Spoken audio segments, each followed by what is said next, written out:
So এখানে অনেক মানুষজন আছেন যারা ইমপ্যাক্ট ক্রিয়েট করতে চান। যারা পারপাস ড্রিভেন ক্যারিয়ার বিল্ড করতে চান। এমন কোন রোল খুঁজে বের করা যেখানে you can find your own purpose. আমি একটা সিম্পল এক্সাম্পল দেই। আমি নোভার্টিস জাপানে ছিলাম। নোভার্টিস জাপানে অপারেশনাল এক্সিলেন্স যখন দেখতাম একসময় দেখা গেল নোভার্টিস জাপানের ওয়্যার হাউস ওভারস্টাফড। কিছু লোকজন কমাতে হবে। So very plain and simple way হচ্ছে to terminate people. So rather than that আমরা সেটা না করে এনালাইজ করে দেখলাম কোন মানুষটার কোন কম্পিটেন্স আছে এবং তাকে অর্গানাইজেশনের অন্য কোন জায়গায় ফিট করানো যাবে।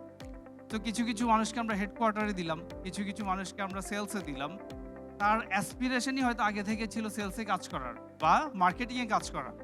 কিন্তু সে সামহাউ ওয়্যার হাউসে এসে তার ক্যারিয়ারটা ডেভেলপ হয়। তো এইভাবে করে আমি আমার নিজের রোলে কিন্তু পারপাস খুঁজে বের করার ট্রাই করতে পারি।